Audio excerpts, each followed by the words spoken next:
Comment développer son business dans cette période de jungle? Je t'en parle dans cette vidéo. On va voir ensemble cette étape. Bonjour à tous les amis, je suis Franck Nicolas, fondateur de Globe, et j'aimerais vous donner à tous dans cette vidéo cette étape très simple pour revoir la direction de votre business peut-être.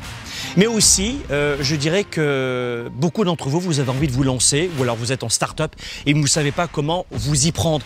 Je crois que le principal surtout, et mon objectif dans cette vidéo, c'est de vous donner cette étape très simple, extrêmement simple.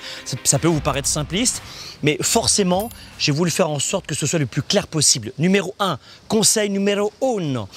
Avant de revoir la nouvelle stratégie de son entreprise, parce que vous êtes nombreux en ce moment à paniquer, énormément d'entreprises d'ailleurs ont fermé leurs portes, je crois que pour rediriger une compagnie, ou pour démarrer, ou pour donner vie à une start-up, le premier point qu'il faut voir, c'est identifier les forces et les faiblesses de vos compétiteurs. Je dis bien souvent plutôt compétiteurs que concurrents. Pourquoi? Parce que le business, c'est un sport, c'est un 110 mètres haies sur la durée d'un marathon. Et je crois que le principal, c'est de comprendre qu'une fois que la course est terminée, il faut enlever toute animosité, il faut dépassionner. Il y a un point qui est très important, c'est qu'il faut comprendre que dans cette nouvelle économie, il y a des hommes et des femmes qui font le métier que tu exerces. Et peut-être que dans ce métier que tu exerces, désolé de te vexer, mais eux marchent très bien. Et souvent, on a l'impression que parce que je suis dans le domaine du service ou du manufacturier, tangible ou intangible, peu importe, coach, conférencier, infopreneur, avec ou sans salarié, etc., on a le sentiment que nous sommes dans une industrie, dans un secteur qui ne marche pas, qui est sinistré complètement. Ce qui est incroyable, avec ce conseil numéro 1, c'est que si tu es en pleine crise en ce moment, peut-être que le premier effet, c'est se dire que font mes amis, que font mes confrères ou que font mes compétiteurs. Concurrents, tout de suite, tu te fermes. Mais tu comprends ce que je veux dire dans l'état d'esprit. Donc, le premier point, c'est de lever la tête du guidon et de se poser cette question. Que font mes compétiteurs en ce moment? Et la vraie question à se poser, c'est identifions les forces de toutes celles et ceux qui s'en sortent bien en ce moment, qui ont réussi à faire une sorte de reverse, d'adaptation. Je pense à des restaurants, on l'a vu depuis mars 2020 avec cette pandémie mondiale, qui se sont dit bah tiens, on va faire du prêt à emporter, alors qu'ils n'en avaient jamais fait. Et certains s'en sont très bien sortis, etc., etc. Donc, pensez à cela. Le premier point quand on veut développer la croissance de son entreprise, de la start-up à l'entreprise de plus de 200 salariés, et qu'on veut se remettre en question, le premier point vraiment pour toi, c'est quelles sont les forces de mes compétiteurs en ce moment? Qu'est-ce qu'ils font? Le deuxième point pour développer son entreprise dans cette période tendue, c'est vrai, où il faut être flexible, ouvert d'esprit et inventif, créatif, tenace, persévérant. Le deuxième point le plus important aussi, c'est de connaître les besoins de ses clients. Je dis souvent à mes entrepreneurs dans nos séminaires, nos formations, et on en fait sur plusieurs continents, l'Europe, l'Amérique du Nord. En ce moment, je suis ici au Mexique, et moi j'ai une vie de nomade, je pilote mes entreprises avec un téléphone, un ordinateur portable, et c'est vraiment pas un cliché, je voyage dans le monde entier. Et je crois que cette façon de s'adapter, pas uniquement cette façon flexible, itinérante, nomade, mais cette façon de s'adapter à ses clients est très important. Je t'explique pourquoi. Et je le dis dans mes séminaires.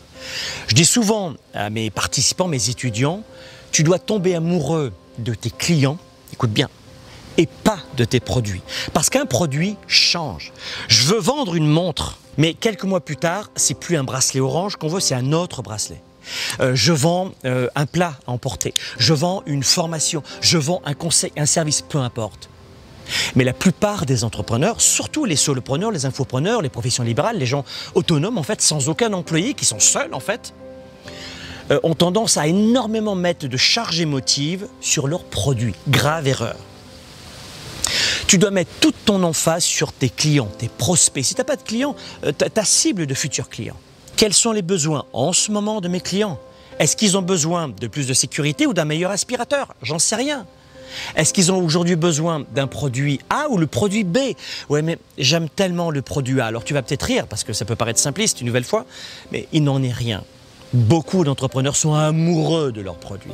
Grave erreur.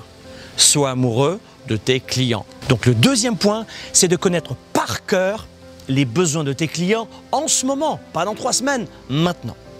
Dans un instant, je vais vous donner d'autres piliers qui vont vous intéresser, mais surtout, partagez cette vidéo, abonnez-vous à notre chaîne, cliquez sur les petites cloches ici, abonnez-vous sur notre chaîne, cliquez sur la petite cloche de rappel et partagez cette vidéo. Troisième étape pour développer son business dans cette nouvelle économie finalement un peu étrange où c'est vrai que les besoins des consommateurs changent complètement, c'est de toucher vos prospects et vos clients aussi évidemment pour les fidéliser par le multi-canaux. Il faut plusieurs canaux, plusieurs axes, plusieurs flux, non pas de revenus, mais plusieurs flux marketing. Il faut que les leads puissent être captés, les contacts et les prospects par plusieurs canaux. C'est-à-dire le site web aujourd'hui. Il ne faut plus avoir un site web désolé, des années 2000, des années 2010, des années 2015, ça a évolué énormément. Il faut s'adapter. Les sites web, c'est une catastrophe en général, en termes de référencement, en termes de rapidité. Rapidité, alors là, c'est la catastrophe. Bref, attention à ça, les sites web. Les réseaux sociaux, la plupart d'entre vous, dans les réseaux sociaux, vous êtes incapables de développer une communauté, incapables de développer un bon reach, un bon partage, un bon développement organique. Donc là encore, formez-vous sur comment avoir un bon site web, les réseaux sociaux, le marketing, le branding, développement de marque. Vous êtes souvent auto-entrepreneur, donc votre nom, c'est la marque. Comment on s'y prend? Renseignez-vous, faites des formations dans ce domaine. Et puis aussi les emails, les courriels évidemment. Comment entretenir une bonne liste d'emails qui va vous permettre d'aller plus loin, ça c'est important.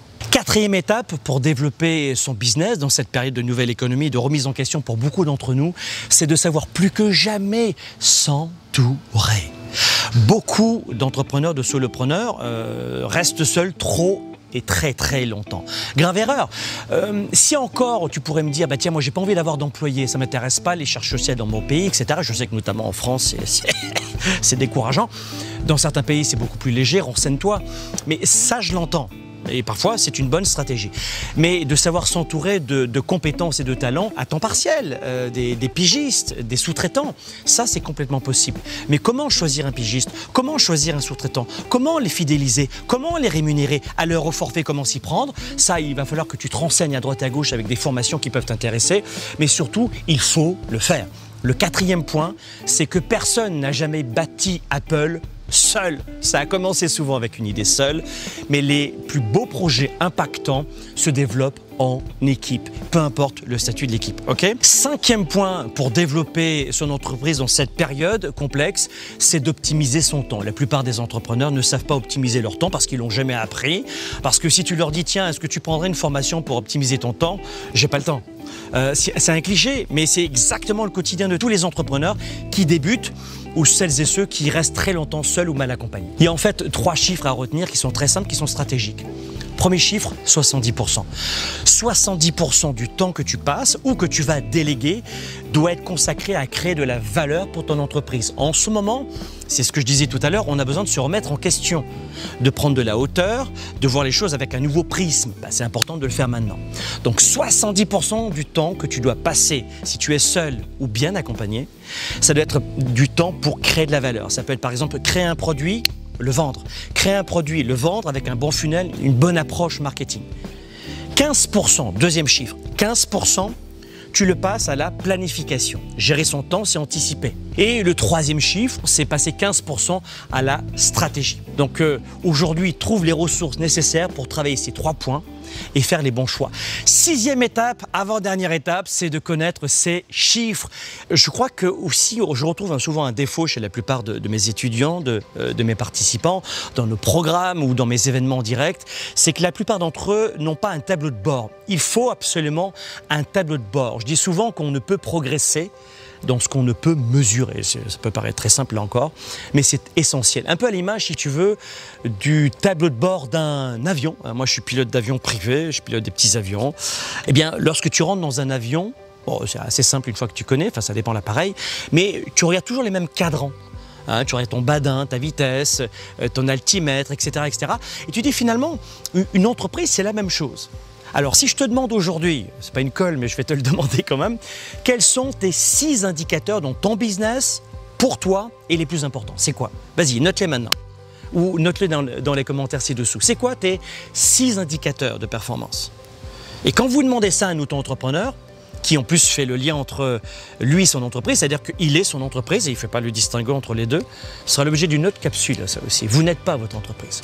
Eh bien, il est incapable de répondre. Alors, il va vous dire le chiffre d'affaires, mais est-ce qu'il y a une croissance du panier moyen d'achat? Est-ce qu'il y a une augmentation des leads? Quels sont tes indicateurs? Ça, c'est important. Connaître ces chiffres, là encore.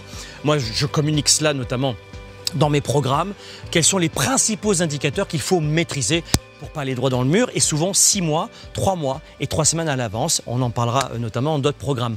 Et puis enfin, le dernier point, c'est le 7e point, c'est la 7e étape, c'est absolument, et ça c'est essentiel, d'augmenter son cash. Il faut augmenter le cash. En 10 ans, 9 entreprises sur 10 ferment ses portes. Pourquoi? Est-ce qu'il n'y a plus de marché? Rarement. Est-ce que c'est parce qu'il n'y a pas assez de diplômes? Parce qu'on n'est pas dans le bon pays? Pas du tout.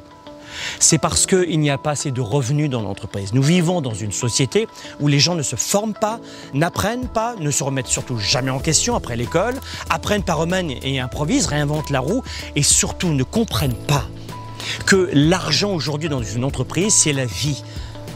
On dit le temps c'est de l'argent, moi je dis l'argent c'est de la vie dans une entreprise, c'est essentiel, c'est l'oxygène. La plupart des gens rejettent l'argent, diabolisent les réussites, les entrepreneurs, etc. Wow, calmons-nous.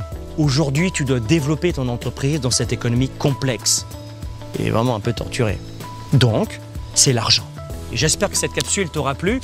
Clique sur le lien ci-dessous pour venir rejoindre justement notre série de vidéos spéciales pour t'aider, t'accompagner.